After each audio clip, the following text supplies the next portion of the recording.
ശിരോവസ്ത്രം ധരിച്ച ഒരു അധ്യാപികയാണ് ശിരോവസ്ത്രം ധരിച്ച വിദ്യാർത്ഥിയെ വിലക്കുന്നത്. ഇത് വിരോധാഭാസമാണ് എന്ന് വിദ്യാഭ്യാസ മന്ത്രി ഇങ്ങനെ പറയുമ്പോൾ അത് ക്രൈസ്തവ സഭയിലെ സന്യസ്തരെ കുറിച്ചുള്ള അജ്ഞതയിൽ നിന്നും ഉണ്ടാകുന്നതല്ല. ഹിജാബ് വിഷയത്തിൽ ഒരു സമൂഹത്തിൽ മതസ്പർദ്ധ ഉണ്ടാക്കുന്ന സാഹചര്യം നിലനിൽക്കുമ്പോൾ അതിനെ ആളിക്കത്തിക്കുന്ന ഇത്തരം പ്രസ്താവനകൾ അപലപനീയം തന്നെയാണ്.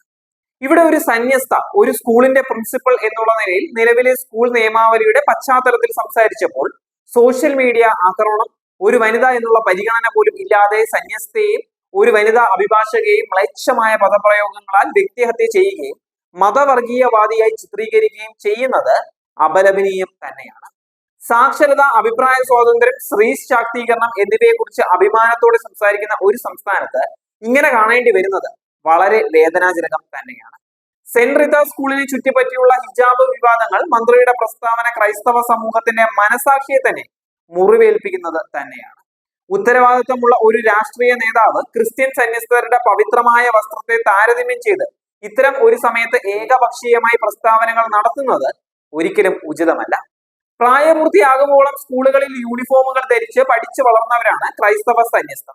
അവരുടെ നിത്യവ്രത വാഗ്ദാനത്തോടെയാണ് ശിരോവസ്ത്രം അണിഞ്ഞ് അതൊരു സന്യാസിനി മടങ്ങൾ അംഗീകരിക്കുന്ന സന്യസ്തയുടെ ഔദ്യോഗിക വേഷം സ്വീകരിക്കുന്നത്. ഇതിൽ അജ്ഞതയുള്ളവരല്ല ഈ വിവാദങ്ങൾ സൃഷ്ടിക്കുന്നത്. സാക്ഷരത, സ്വാതന്ത്ര്യം, സ്ത്രീ ശാക്തീകരണം എന്നിവയെ കുറിച്ച് അഭിമാനത്തോടെ സംസാരിക്കുന്ന ഒരു സംസ്ഥാനത്ത് ഇന്ന് നമ്മൾ കാണുന്ന വിവാദ വിഷയങ്ങൾ വളരെ വേദനാജനകം തന്നെയാണ്. ഒരു ക്രൈസ്തവ സന്യസ്തയുടെ ജീവിതം എല്ലാവർക്കും അറിയാം. ഉന്നത വിദ്യാഭ്യാസത്തിന് ശേഷം വർഷങ്ങളോളം ആത്മീയ തയ്യാറെടുപ്പ് നടത്തിയ ശേഷം ലാളിത്യവും സ്വയം സേവനവും തിരഞ്ഞെടുത്ത് ത്യാഗത്തോടെ ആരംഭിക്കുന്ന ഒരു ജീവിതമാണ്. അവരുടെ വസ്ത്രധാരണത്തെ പരിഹസിക്കുകയോ ചോദ്യം ചെയ്യുകയോ ചെയ്യുന്നത് ക്രൈസ്തവ മതത്തോടുള്ള അനാദരവ് മാത്രമല്ല, സ്ത്രീത്വത്തോട് തന്നെയുള്ള അനാദരവാണ്.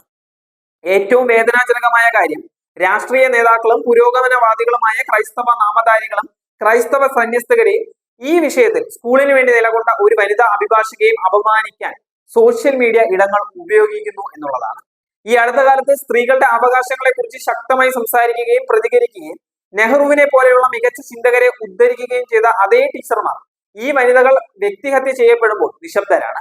ഏറ്റവും മ്ലേച്ഛമായ ഭാഷകളാൽ ഇവരെ അപമാനിക്കുമ്പോൾ അതിന് സർക്കാരിന് അതിവേഗ നിയമ നടപടികളും വേണം. ക്രൈസ്തവ സന്യസ്തർ സ്ത്രീകളല്ലേ? അവർ അന്തസ്സും ബഹുമാനവും അർഹിക്കുന്നില്ലേ?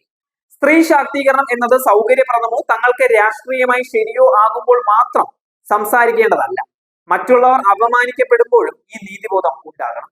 ഓരോ സ്ത്രീയുടെയും വിശ്വാസത്തിനും അന്തസ്സിനും തെരഞ്ഞെടുപ്പിനുള്ള അവകാശം സംരക്ഷിക്കുകയാണ് യഥാർത്ഥ ശാക്തീകരണം.